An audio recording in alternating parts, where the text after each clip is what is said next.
আমি খুব বেশি বয়সে বিয়ে করিনি, আমি এখন নানা হয়েছি, আপনারা অনেকে জানেন।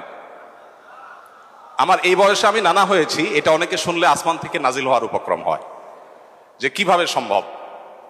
তো আমি বলি, আমি আমার সংসার জীবন গোছানো শেষ, আমি এবং আমার মিসেস সহ বাকি জীবন আরামের সাথে দেশ বিদেশ যদি ঘুরেও বেড়াই, আল্লাহ বিল্লাহ করে বাকি জীবন কাটিয়ে দিই, আমার কোনো টেনশন নাই, কারণ আমার সংসারের সব সেট আপ করা শেষ।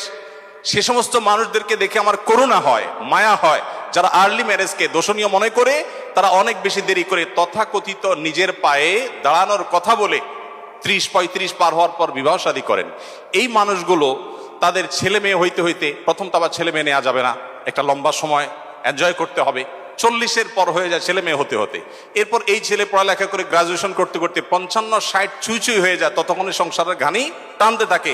আল্লাহ না করুন ছেলেটা যদি অমানুষ হয়, এই বেচারা বৃদ্ধ বয়সে আর যাওয়ার কোনো উপায় নাই। আবার সন্তান তো একটা বা দুইটা বেশি নেওয়া যাবে না, তাহলে তার দুঃখের কোনো শেষ আছে?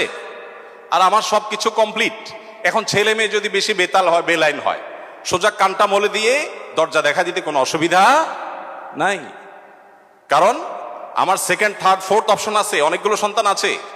আর দ্বিতীয়ত আমার বয়সে এখনো অনেকখানি বাকি আছে। যাই হোক, আমি সেদিকে যাচ্ছি না। আমি যেটা বলছিলাম সেটা হলো, ছেলেদের এই বেচারাদের যে অসহায়ত্ব, এটার কথা কেউ বলে না। দেখেন, আমিও নারীদের ওয়াজি করে গেলাম, ছেলেদের অসহায়ত্বের কথা একটু বলি। এই বেচারারা যতদিন বাবার সংসারে থাকবে, তোমার ঘানি তুমি টানো, বাবা মা বাধ্য না। মেয়েকে কিন্তু এটা বাবা বা মা বলতে পারেন না। এরপর যখন বিয়ে হবে, বিয়ের সময় ওই যে ছেলেরা চিরকুট নিয়ে আসে, হুজুর একটু বলে দেন আমার আব্বা এখানে আছে। আমি পল্টনে একটা হোটেলের উদ্বোধনী দিনে আমার এক বন্ধু মানুষ সেখানে গেছিলাম, এক ছেলে তার বাবাকে ধরে আমার কাছে নিয়ে আসছে, এসে বলছে, হুজুর আপনার অনেক ওয়াজ শুনছি, আজকে আমার বাপরে হাতের কাছে পাইছি, আমাকে বিয়ে দেন, আমি বহু বলছি, আজকে আপনি হাতে নাতে বলেন। আমি নিজের লজ্জা লাল হয়ে গেলাম যে ছেলে কি বেহায়ার মতো কথা।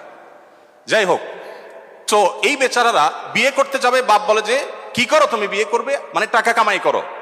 মেয়েদের বিয়ের সময় কি বাবা মা এটা বলে তুমি কয় টাকা কামাই করছো তোমার বিয়ে দিব? বলার সুযোগই নাই, রাইটই নাই। এরপরে বিয়েটা যখন হয়ে যায়, এই বেচারা এতদিন নিজের পেট পালা লাগতো, এখন বউয়ের পেট পালো, ছেলে মেয়ের পেট পালো, অর্থাৎ তাদের রিজিকের ব্যবস্থা করো, তাদের উপার্জনের দায় দায়িত্ব তার। নিজের বাবা মা যদি বৃদ্ধ হয়ে যান, অসহায় হয়ে যান, তাদের দায়িত্ব তার। বাপের বাড়ি যাওয়ার সময় বাজারটা তার করতে হয়, শ্বশুর বাড়ি যাওয়ার সময় মিষ্টির প্যাকেটটার টাকাও তাকে দিতে হয়। শতভাগ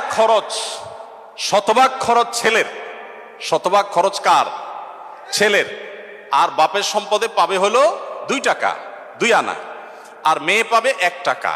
তার অন্যের খরচ তো দূরের কথা, নিজের খরচই তার উপরে বর্তায় না। ইসলাম কি তাকে কম দিয়েছে না বেশি দিয়েছে? একজনকে 2 টাকা দিয়ে বাজারে পাঠিয়ে বিরাট বড় ফর্দ দেখাই দিয়েছেন, এতগুলো সব তোমাকে আনতে হবে।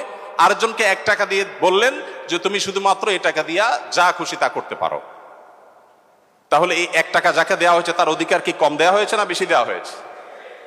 আল্লাহর সাথে পাল্লা দিলে গোল্লা যাওয়া ছাড়া কোনো উপায় থাকে না। যারা নিজের বিবেক দিয়ে আল্লাহ সুবহানাহু ওয়া তাআলার বিচারকে, বিশ্লেষণকে বিচার করতে চায়, তারা আল্লাহর উপরে ওই যে খোদার উপরে খোদাগিরি বলে, যে সে মূর্খতা ছাড়া আর কিছুই করছে না। আমি শ্রদ্ধা রেখে তাদের প্রতি এটা বলতে বাধ্য হলাম। যাই হোক, আমি যেটা বলছিলাম যে নবী সাল্লাল্লাহু আলাইহি ওয়াসাল্লাম মেয়েদের সম্পর্কে এত কথা বলেছেন। দেখুন যে মা হিসাবে মেয়েদের মর্যাদা এত বেশি। ইমাম মালিক রাহমাতুল্লাহ আলাইহি একটি চমৎকার কথা বলেছেন। তিনি বলেছেন যে আল আম্বিয়াউ আবুল বানাত। আপনারা অবাক হবেন, যত নবী রাসূল পৃথিবীতে এসেছেন, বেশিরভাগ নবী রাসূলদেরকে আল্লাহ তাআলা ছেলে সন্তান না দিয়ে মেয়ে সন্তান দিয়েছে।